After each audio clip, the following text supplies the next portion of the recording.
For my best practice research presentation, I will be focusing on decoding. My student that I'm focusing on is a 7-year-old boy. He just completed 1st grade and has diagnoses of dyslexia, ADD, and executive functioning deficits. Mayo Clinic defines dyslexia as a learning disorder that involves difficulty reading due to problems identifying speech sounds and learning how they relate to letters and words, which in turn is decoding.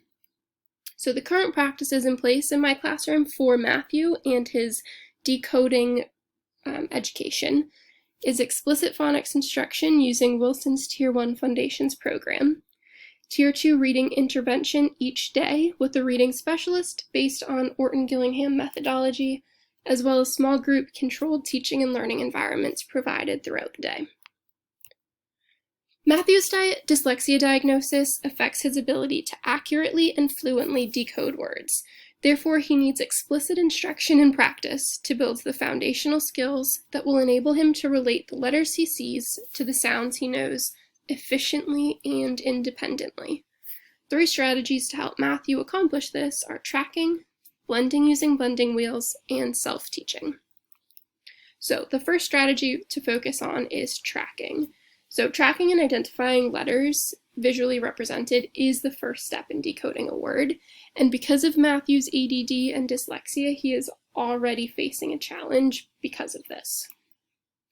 So there was a 2015 study by Raylo and Baeza Yates that tracked people with dyslexia's eye fixation when reading, and they manipulated different factors such as sizing, spacing, coloring, margin sizes to find which created the smallest eye fixation duration. So the findings were that participants with dyslexia had significantly shorter fixation durations when using bigger fonts compared to smaller fonts, that the participants preferred either the standard separation or more separated characters, so the letters within the words themselves spread out more, and that using the traditional pure black on pure white background is not recommended or supported by participants with dyslexia due to its high contrast. The brightness and the sensitivity can cause words to swirl and blur together. So knowing all of this, I can create a text that is visually accommodating for my student, and that student therefore already has an advantage in identifying his graphemes before he's even asked to associate them with a phoneme. This tracking can be differentiated for students quite easily. It was found that the guidelines to enhance readability for people with dyslexia also benefit people without dyslexia. They can also really be targeted and individualized for each student so that the correct sizing and spacing and coloring can match each student. I can easily print resources and adapt books and worksheets to fit the criteria needed for each student, whether they have a diagnosis or not. And then as students master the ability to decode using these adaptations, once they feel more confident, they can progress towards your more traditional, smaller text, standard spacing, and the standard coloring, so that when they go out and get a magazine, a book from the library, a menu at a restaurant, they're used to these more traditional setups of paper. The second strategy to focus on is blending using a blending wheel. So once individual letters are identified and corresponded to their letter sound, the next step in decoding is to blend these sounds to form a word. So it's important that a strong phonics program is in place, which is Foundations for this student, so that they have already learned these grapheme-phoneme connections.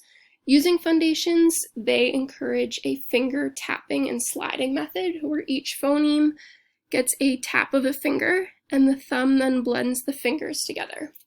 This really relies on strong OT skills, and it doesn't have a strong visual component to go along with it.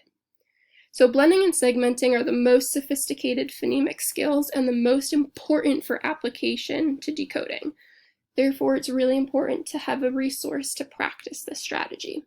So the blending wheel, as you can see in the top right corner, has concentric circles that are color-coded to separate each phoneme. You can spin the circles, it will stop, and the student will then be asked to identify the letter sounds and then blend them together. And it's been found that students who received phonics instruction with pseudo words demonstrated greater improvement in decoding than students who received phonics instruction only using only real words. So as you can see on the wheel, if you turn it, sometimes it'll be a real word like curl, other times it will be a pseudo word like mip. And a word like MIP really relies on mastery of phonics skills and blending and decoding, as opposed to just relating to a word you've heard before. So this is also an easier strategy to really differentiate for the whole class. These blending wheels may be constructed to include only simple CVC patterns or more challenging consonant clusters and multi-letter vowel patterns. So if a student in Foundations is not keeping up with the progression, they can go back and take the time to focus on the CVC words that they've yet to master or the digraphs that they've yet to master and have their own individual wheel. A student who has already mastered these phonics rules may be working more on vowel teams or diphthongs, and their blending wheel can represent this in the circles that they have.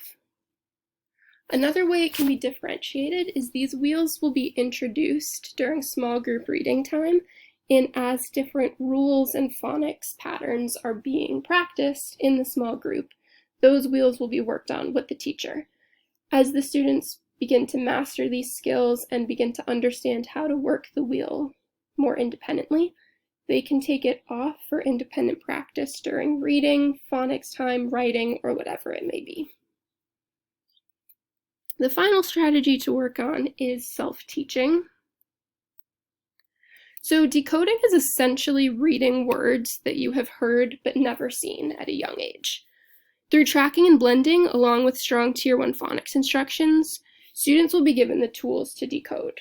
So phonological decoding thus provides a powerful self-teaching device because the explicit learning of a small set of spelling sound correspondences allows the child to decode an increasingly large number of words, which bootstraps orthographic and lexical development.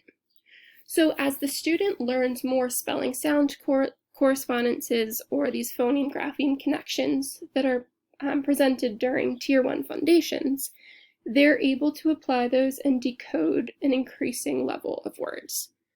However, at a younger age, students are often decoding words that they have heard before, that their teacher is saying to them, or they have a teacher next to them present to provide them with this help and correction as needed. The point of self-teaching is to really provide students with an opportunity to apply this spelling sound correspondence on their own, to use the phonics skills they've learned, to use the phonemes that they've learned to decode these words independently. Because in real life, although there is an external teacher, sometimes the external teacher does not provide correct pronunciations for many thousands of words. As a matter of fact, the power of self-teaching is the idea that such an external teacher is not needed. So using those prior strategies of tracking, blending, and the strong Tier 1 Foundations curriculum, these students now need to work on the strategy of self-teaching, of applying what they've learned independently so that they do not rely heavily on this external teacher to help and correct them.